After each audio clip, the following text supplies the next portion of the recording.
Bapak Ibu, saudara-saudari yang terkasih dalam Yesus Kristus, Injil hari ini keras kepada kita. Tujuannya untuk mengingatkan kita bahwa kita tidak boleh menyumpahi orang. Dan ini sesuatu perbuatan yang berarti bagi kita. Sering kita misalnya ditipu, atau kita misalnya terkejut, ya. Bahkan mungkin kita berbeda, akhirnya kita mengata-ngatai orang dengan sesuatu yang jahat. Perkataan kita itu harusnya berkat, bukan menjadi kutukan. Maka sering ya kita menjadi pribadi yang hanya memberikan berkat kepada orang yang menguntungkan kita dan memberikan kutuk kepada orang yang merugikan kita. Apalagi anak kita.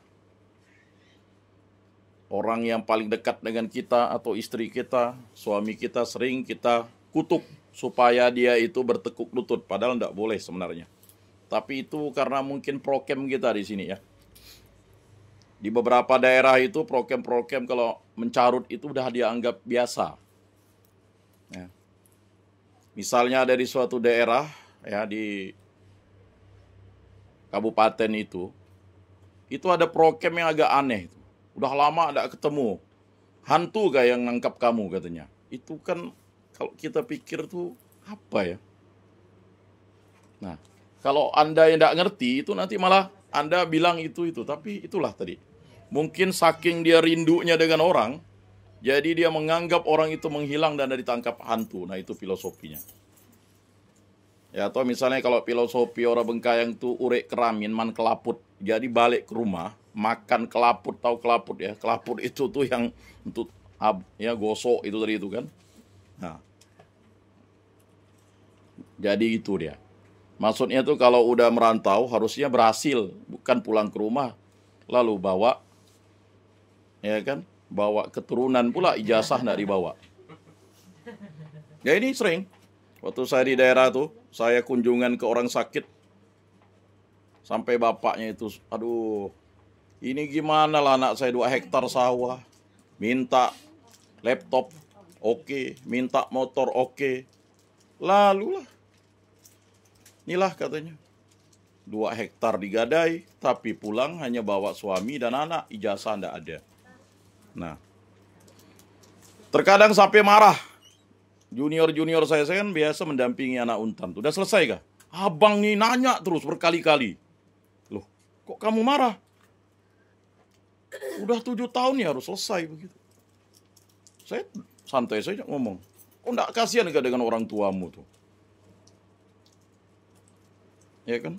Bukan nyaman kuliah tuh, saya bilang. Ya, kamu nyaman, enggak selesai. Orang tuamu menangis sengsara, saya bilang. Saya ingatkan berkali-kali kalau ketemu. Udah selesai kah? Kapan skripsi? Abang nih kalau nanya, makanya rata-rata menghindar. Ya bukan, saya harus tanya. Itu ikatan moral, kita kan saudara nih. Ya sama juga nanti ada orang mengingatkan anak saya. Ya kan? Udah selesai kah? Kan begitu. Saya tidak boleh marah. Karena apa? Karena memotivasi. Kuliah di mana? Ya kan? Setelah selesai kuliah kerja di mana? Ya di lingkungan Rufinus itu kan banyak. Ada kawan saya dulu tuh. Ya satu angkatan. Padahal tinggal skripsi, tidak mau selesai dia. Aduh, entah kemana dia. Ya kan? Ada beberapa adik tingkat saya di situ tuh. Ya. Berbagai macam alasan. Ya. Ya kalau memang merasa tidak bisa, saya pernah dulu menyarankan kawan saya satu, waduh gimana IP saya 1 koma nih, udah pindah aja ke ekonomi. Pindah sekarang jadi dosen di Universitas Kapuas. Ya karena itu tadi, tertutup. Kalau udah tertutup sudah. Payah. Ya kan kasihan orang tua. Tapi ya itu tadi keras. Orang tua tidak makan demi anaknya kuliah. Tapi anaknya tidak sungguh-sungguh. Ya.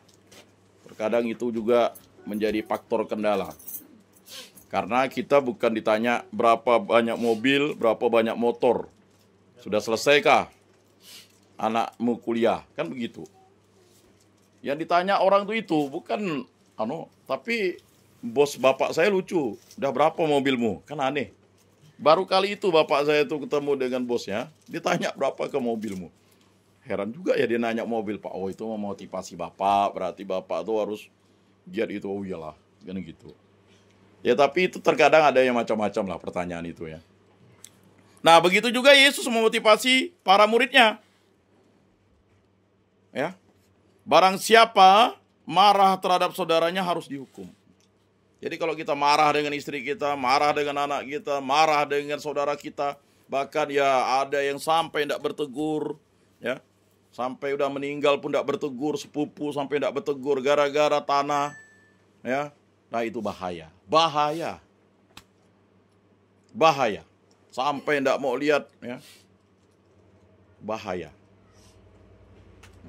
Kita doakan orang itu agar mau memaafkan anaknya, memaafkan saudaranya, memaafkan istrinya, memaafkan, ya. Memaafkan itu memang berat. Sangat berat. Tetapi Yesus Kristus mau menderita demi mengampuni dosa-dosa kita. Berat. Siapa bilang memaafkan itu mudah? Ya kan? Maaf oke, mengampuni tidak. Tambah lagi. Maaf oke, mengampuni oke, tapi tidak bisa melupakan, ya sama yang namanya. Makanya Yesus katakan tuh tadi itu, ya kan, kalau orang itu masih berhutang, sampai kapanpun dia berhutang. Makanya orang meninggal dunia itu kan, jika ada utang piutang, tapi udah agak jarang saya dengar, ya kan. Jika ada utang piutang, ya, dalam sebulan silakan sampaikan kepada keluarga terdekatnya, ya kan. Kalau ada, kalau enggak ada, jangan ditambah-tambah, kan begitu. Saya pernah menyaksikan ya bagaimana seorang istri yang harus melihat suaminya dari jauh, karena dia itu adalah istri ketiga. Saya tanya, ya, istri pertamanya kan meninggal, lalu anak dari istri pertamanya itu, ya, enggak didatangkan. Saya nanya dengan anaknya, kok enggak beritahu kakakmu? Ya kan? Kok enggak beritahu kakakmu kalau misalnya bapaknya meninggal? Dia sudah berbeda iman bang, katanya. Oh, enggak boleh gitulah. Lalu anaknya sendiri dari istri kedua tuh, yang nomor 2 juga. Kok enggak datang? Oh, dia marah tuh dengan bapaknya. Lalu enggak datang. Waduh, gimana ini kalian nih? Lalu yang istri ketiga tuh dibilang anak yang ketiga, itu siapa? Oh, itu yang jaga sini bang. Jaga sini. Akhirnya karena saya itu masih ada hubungan kekerabatan saya lah yang ini ya. Lalu tiba-tiba entah bagaimana perasaan saya di Santo Yusuf tidak mau pulang dulu. Tuhan, tahan dulu. Tiba-tiba datang ya, paman dari istri ketiganya. Pak? Iya pak. Oh itu pak, istri ketiganya.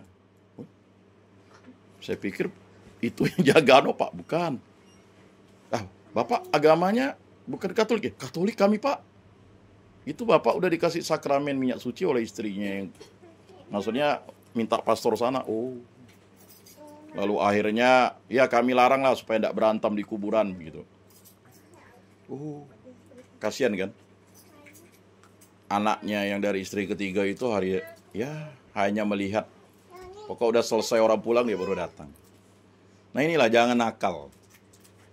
Kalau udah nakal tuh kayak gitulah jadinya. Sebenarnya enggak nakal sih, tapi kecewa begitu. Tapi ya itu akibatnya. Ya. Dia terkadang ada yang tertinggal begitu. Saling bohong-membohong. Aduh, susah benar nih saya bilang nih. Nah itu pengalaman nih, pengalaman. Jadi hati-hati. Jadi kalau masih ada utang piutang itu bukan masalah hanya utang duit. Ya itu tadi. Ya. Nah itu. Nah, begitu juga ya. Ada seorang ibu yang masuk lingkungan kita tuh, ngapa saya tuh perasaan tidak enak, pergilah saya tuh ke sana. Tiba-tiba di sana, Pak, silahkan bapak yang ngasih sambutan. Loh, kok saya? Saya bilang kan. Aduh. Saya tanya, mana ini? Rupanya sekali saya cek, rupanya dilarang pergi. Akhirnya di sana ketemu. Karena memang hanya dia sendiri yang Katolik. Yang semuanya sudah pindah iman ya. Ya kita kan tidak bisa itu. Jadi saya mohon maaf lah jika dari lingkungan kita tidak ada yang datang. Atas nama lingkungan dan juga paroki Bunda Maria Jeruju. Kami memohon maaf. Ya kan. Ya, supaya apa? Supaya perjalanan itu tenang. Sampai-sampai waktu di rumah sakit kota nih, kalau Pak Yakobus datang nih, orang udah terminal lancar jalannya. Loh jangan gitu lah Bu, masa saya datang lalu lancar jalannya? Maksudnya tuh Pak enak Pak dia pergi. Oh ya udah, ya kan? Ya tapi kita kan tidak enak dibilang lancar gitu. Ya kita juga bisa mendampingi orang yang terminal, yang sudah menerima sakramen minyak suci, tinggal menunggu waktunya. Doalah ya, doa. Bapa kami, salam Maria kemuliaan. Ya, tidak perlu menangis lagi kalau orang udah terminal itu. Semua kita akan menghadapi terminal itu. Ya. Cuman kan waktu cepat atau lambat. Makanya kita di sisi ya berdoa. Minimal ya Bapa kami, salam Maria kemuliaan, kalau memang tidak bisa ibadat singkat atau doa rosario dan sebagainya ya. Mendampingi orang terminal itu penting. Karena apa? Pada saat terminal itu ya ada perperangan antara malaikat dengan iblis. Kita ingat di kitab suci itu, memperebutkan tulang belulang Musa. Nah, begitu juga. Karena apa tadi itu? Itu ada namanya ya secara eskatologis tuh. Nah, kita bisa membantu. Nah, doa-doa kita sangat membantu orang-orang di api penyucian. Makanya jangan hanya kemarin ya, ada yang ngolok Bang Alek, nggak rajin katanya tiap hari, kan? Sekali pergi lagi ke tempat yang satu, wah katanya Bang Alek ya yang nggak rajin itu juga sama, waduh, saya bilang, nah ini kita saling ngolok-ngolok, tapi sekali kita lihat, nah itu, ya jadi ya gurau-gurau boleh, tetapi itulah tadi ya, karena gurau itu sesuatu hal yang berbahaya di tempat-tempat seperti yang sensitif begitu. Karena ini sensitif. Masing-masing kita lah ya, dengan segala keterbatasan kita begitu. Dan ada satu umat lingkungan kita belum ketemu di mana tuh sampai sekarang. Ya kita sebenarnya anaknya itu kita harus tanya di mana. Ya kan? Waktu itu masih bisa dicari. Biasanya Papa Atur itu tahu dulu tuh, dengan Nenek Atur yang tahu, yang paling hafal. Dia rajin, dia pergi ke sana. Dia udah meninggal sekarang ya. Dia agak ke belakang tuh. Nah itu. Jadi mungkin nanti kita petakan. Bang Alek lah yang dari Paguyuban petakan umat lingkungan Rupinus, biar nanti kita itu ndak lagi cari-cari begitu kan. Nah, dicari, dilihat begitu, Pak. Karena orang makin ramai kan begitu. Nyarinya kalau nggak tahu tempatnya itu bisa berjam-jam. Ada yang ya, ada dari orang dari Jakarta karena dia sudah mungkin belasan tahun nggak kesini, jadi dia bingung mencarinya. Cari orang nggak ada yang tahu. Apalagi kalau yang udah sosial ya. Saya biasa komunikasi dengan Paguyuban Santo Yusuf itu, kalau kita mampu jangan ngambil yang sosial Pak, jangan ya. Karena ada kejadian ya, menantunya itu mampu, akhirnya tuh cepat dia pergi ke Paguyuban untuk dipindah. Peti 20 juta, tapi ngambil sosial, bingung dia. Akhirnya dipindah, itu pernah. Tapi ada kejadian juga tuh, udah terlambat, udah berapa bulan mau dipindah, nggak bisa. Nah itu. Karena nggak bisa main-main dengan itu, begitu. Ya. Karena sosial ini memang dikhususkan untuk yang benar-benar tidak mampu, ya. Tetapi petinya juga ini kan ada beberapa kali. Karena kan sekretariat LP3K kami jadi saya harus melewati Paguyuban Santo Yusuf dulu, ya ketemulah dengan petugas ya. Jadi semuanya kalau kita cek apal. Nanti saya mau cari namanya siapa, lupa kemarin saya cari di mana. Itu kan ya ada di komputer gitu. Ya. Jadi itu udah lengkap di situ. Ya, lubang siapa. Jadi kalau lupa keluarganya, nama lengkapnya saja pergi ke Paguyuban, cari di blok mana dia. Nah itu. Jangan nyari di sana pandai berjam-jam enggak dapat. Pergi aja di Puspas lantai 2 itu, ya. Nah. Ya. Dia pun lihat komputer juga. Pokoknya ada Pak Apeng dengan Pak Eko di situ, dia pasti tahu. Jadi jangan pergi ke sana dulu. Jadi yang di Santo Yusuf Sungai Raya juga tanya mereka, di mana nomornya? Ah di sini Pak, ini. Nah, yang penting nama lengkapnya.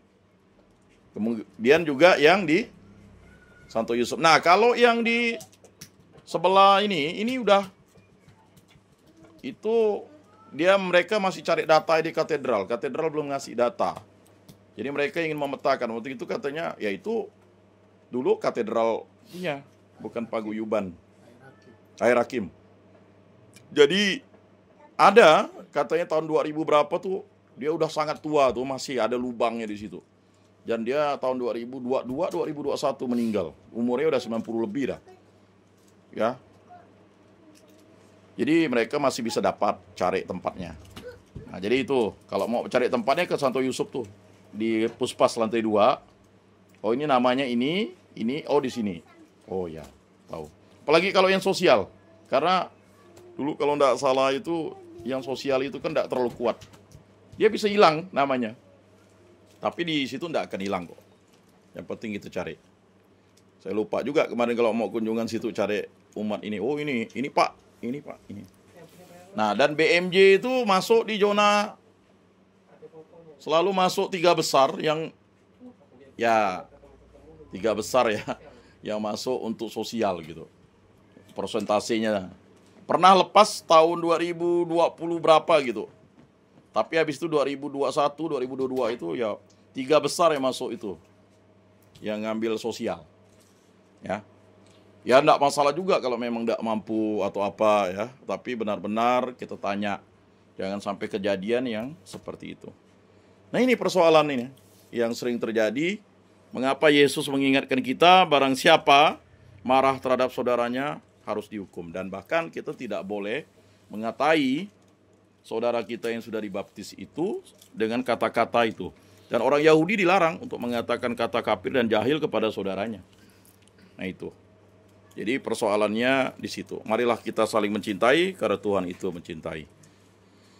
Mari kita mengakui iman kepercayaan kita. Aku percayakan Allah, Bapa yang Maha Kuasa, pencipta langit dan bumi, dan akan Yesus Kristus, putranya yang tunggal Tuhan kita, yang dikandung dari Roh Kudus, dilahirkan oleh perawan Maria, yang menderita sengsara dalam pemerintahan Pontius Pilatus, disalibkan, wafat dan dimakamkan, yang turun ke tempat penantian pada hari ketiga bangkit dari antara orang mati, yang naik ke surga duduk di sebelah kanan Allah Bapa yang Maha Kuasa. Dari situ ia akan datang mengadili orang hidup dan mati. Aku percayakan Roh Kudus, Gereja Katolik yang kudus, persekutuan para kudus, pengampunan dosa, kebangkitan badan, kehidupan kekal. Amin. Marilah kita menyampaikan doa-doa permohonan kita masing-masing.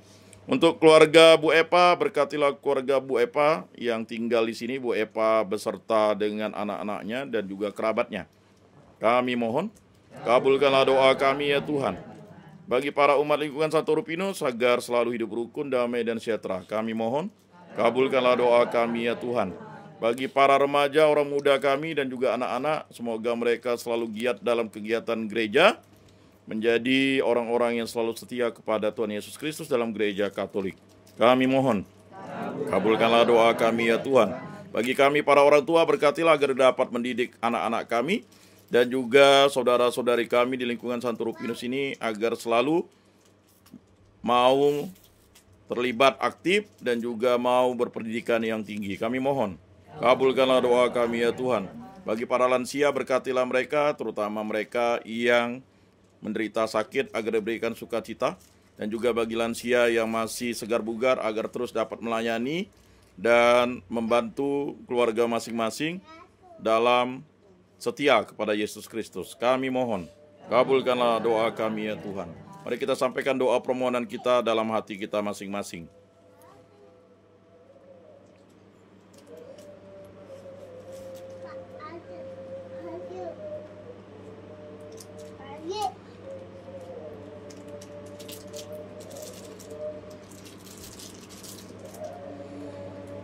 Kami mohon, kabulkanlah doa kami ya Tuhan. Demikianlah doa-doa kami ya Allah Tritunggal yang Maha Kudus. Semua doa ini kami serahkan ke perantaraan Tuhan kami Yesus Kristus, yang hidup dan meraja kini dan sepanjang segala masa. Amin. Mari kita satukan semua doa permohonan ini dengan doa yang diajarkan oleh Tuhan Yesus. Bapa kami yang ada di surga, dimuliakanlah namamu. Datanglah kerajaanmu, jadilah kehendak-mu di atas bumi seperti di dalam surga. Berilah kami rezeki pada hari ini, dan ampunilah kesalahan kami, seperti kami pun mengampuni yang bersalah kepada kami. Dan janganlah masukkan kami ke dalam pencobaan, tetapi bebaskanlah kami dari yang jahat. Amin. Mari kita membuka Mada Bakti 155, 156. Mari kita daraskan bersama-sama doa jiwa Kristus dan doa Tuhan jadikanlah aku pembawa damai. Mari kita daraskan bersama-sama. Jiwa Kristus, kuduskanlah kami. Tubuh Kristus, selamatkanlah kami.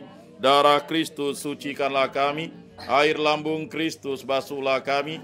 Sengsara Kristus, kuatkanlah kami. Yesus yang murah hati, luluskanlah doa kami. Dalam luka-lukamu, sembunyikanlah kami. Jangan kami dipisahkan daripadamu Tuhan.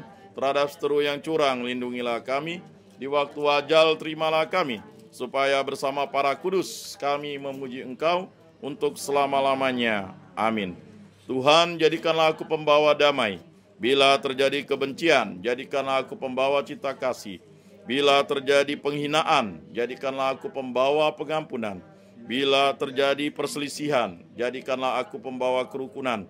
Bila terjadi kebimbangan, jadikanlah aku pembawa kepastian. Bila terjadi kesesatan, jadikanlah aku pembawa kebenaran.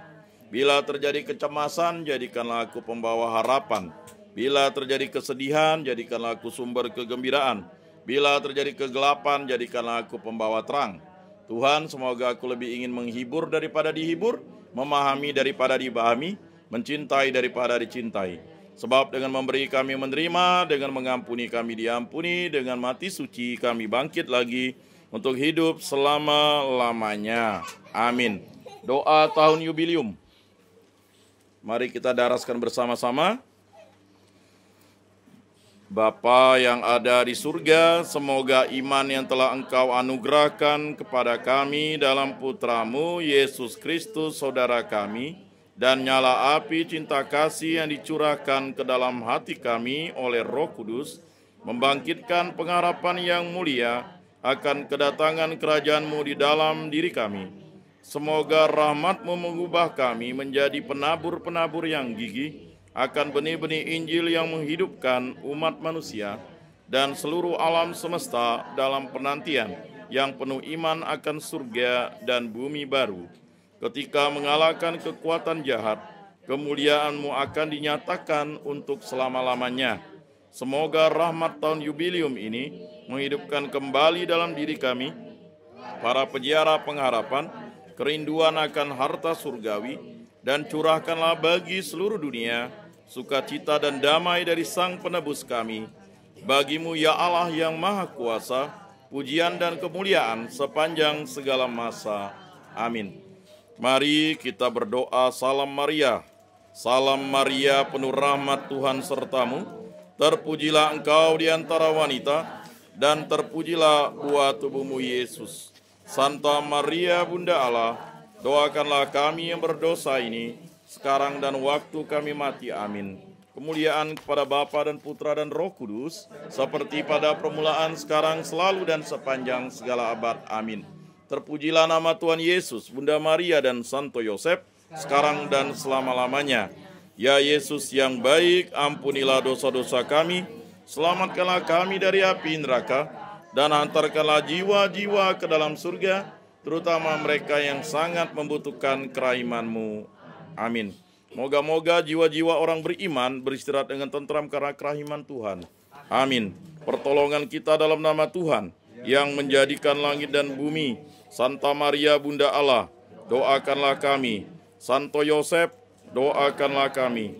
Santo Mikael, Gabriel, Rafael, malaikat agung Allah, doakanlah kami. Para malaikat Allah, doakanlah kami. Para rasul kudus Allah, doakanlah kami. Para kudus Allah, doakanlah kami. Santo Yohanes Paulus II, doakanlah kami. Santo Padre Pio, doakanlah kami. Santo Rupinus, doakanlah kami. Para kudus pelindung baptis krisma lingkungan paroki komunitas kategorial kami, doakanlah kami. Marilah berdoa. Allah Tritunggal yang Maha Kudus, Engkau menghadirkan kami di rumah kediaman Bu Epa demi bersuka cita, bersatu padu hidup rukun, damai dan sejahtera, memuji dan memuliakan nama-Mu. Berkatilah keluarga Bu Epa dan keluarga di lingkungan Santo Rupinus ini, agar selalu setia kepada Kristus. dan selalu mewartakan kasih Kristus dimanapun kami berada. Semua ini kami serahkan perantaraan Tuhan kami Yesus Kristus yang hidup dan meraja kini dan sepanjang segala masa. Amin. Tuhan beserta kita sekarang dan selama-lamanya. Semoga kita selalu diberkati dalam nama Bapa dan Putra dan Roh Kudus. Amin. Bapak, Ibu, saudara-saudari yang terkasih, ibadat rutin kita sudah selesai. Marilah kita menjadi saksi damai, syukur kepada Allah. Lagu penutup dan kolekte. Lagu penutup nomor 221. 21. Lagu biasa kita nyanyikan.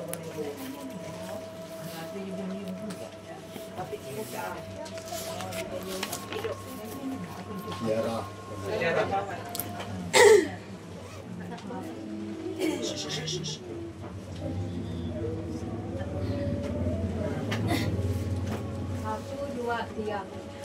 Api hidup lambang harapanku, ku lambungkan mada bagimu, rahim kehidupan abadi, dalam ziarah aku berserah.